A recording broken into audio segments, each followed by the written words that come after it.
The Karkota dynasty was founded by Durlabvardhan. He belonged to Naga tribe and was minister of horses for Baladitya, the last king of Gonan II dynasty. Durlabvardhan was married to the Angalika, who was daughter of King Baladitya. After the death of Baladitya, Durlabvardhan lays the foundation of Karkota dynasty on 625 AD. The important event during his reign was visit of Himseng, a Chinese traveler in 631 AD, who was grandly welcomed by his maternal uncle.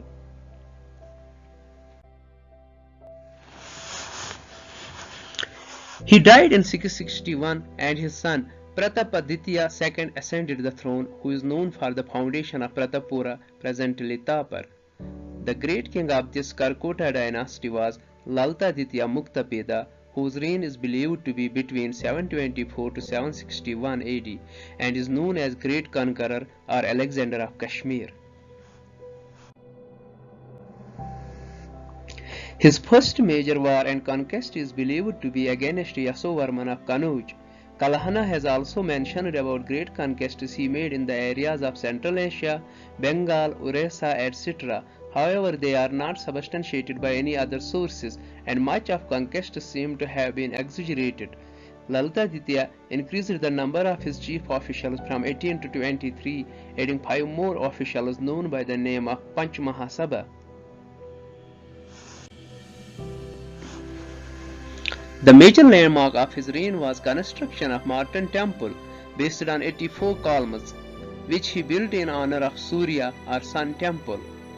He himself was follower of Lord Vishnu, and Parihaspura was the capital of Laltaditya.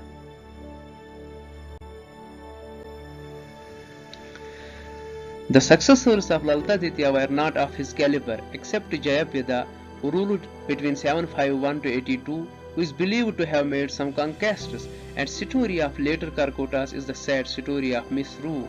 The last king of this dynasty was Utthalapida. One among the later rulers of Karkota dynasty was one Sipata Jayapida, who was of very young age, thereby becoming a puppet of his 5 maternal uncles, among whom one was Uttapala. Avantivarman was grandson of this Mama Uttapala, who came into throne on 855, leading to the establishment of Uttapala dynasty.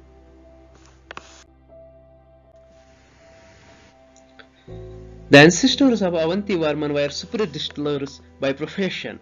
His reign is known for prosperity and peace in valley. He ruled for 27 years until 883 AD. He founded Avantipur, which is also his capital.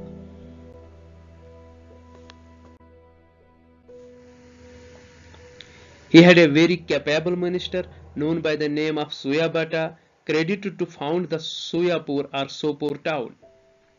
He cleared the bed of river Jahelyam by throwing gold coins in it and raised embankments on its banks. He also changed the junction of river Sindh and Jahelyam, which previously met at Trigam, Lar Pargana, to its present place near Shadipura, Sumbal. Avantivarman founded 2 famous temples at Avantipura, named as Avanti Swamyan, dedicated to Lord Vishnu, and Avanteshwar temple, dedicated to Lord Shiva.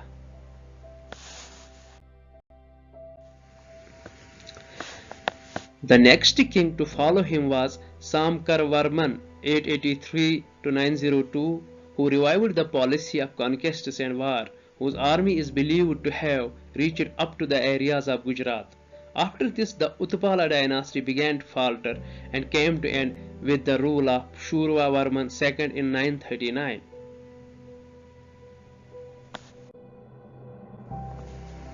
In 1939, a Brahman, Yaskara, was made king by council of Brahmans, but he could rule only for 10 years until 949.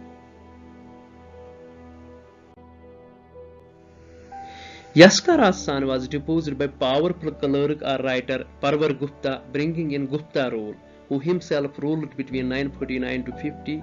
The name of his son was Sim Gupta, who ruled from 1950 to 1958. The major landmark of his reign was his marriage to Didda, who was the daughter of King Simharaja of Lohara, presently Poonch areas. Not only was Didda beautiful, but also shrewd and intelligent. She totally dominated her husband, that people began to call the king as Didda Kasima. From 958 to 980, she was influential in decision-making of the state and was instrumental in making the kings of Kashmir. After 1980, she directly ascended the throne and became first woman ruler of Kashmir. She had a great attachment and influence of one Tunga belonging to Gujjar Khasi tribe, who also became his prime minister. Before her death in 1003 AD, she nominated her nephew Sangram Raja as heir, paving the way for establishment of first Lohara dynasty in Kashmir. It was during his reign that Mahmud Ghaznavi tried to invade Kashmir but failed. He died in 1028. One of the king of this dynasty, Kailash Dev, who ruled from 1063 to 1089, is believed to have transferred his capital from Habakadal to Zivan. The last ruler of this lineage was Harsha, who ruled from 1089 to 1101. His initial rule was of peace and stability, but later on he fell to lust and drinking. He destroyed thousands of temples. He died in 1101, and the throne was occupied by his general Uttala, leading to the foundation of Second Lohara dynasty. From 1101 to 1339, the politics of Kashmir remained in chaotic and unstable condition. Only one king, Jaisima, who ruled from 1128 to 1155, is said to be period of peace and prosperity. Tariq-e-Hasan calls him last great Hindu king of Kashmir. Vanti Deva, who ruled between 1165 to 72, was the last king of Lohara dynasty. After death of Vanti Deva, one king, Bopa Deva, 1271 to 1280, was virtually elected by prominent citizens of Kashmir. After him, the Damras or landed aristocracy directly assumed power in Kashmir in the form of Simhadev, who was from Dakhinpura, who ruled Kashmir from 1286 to 1301.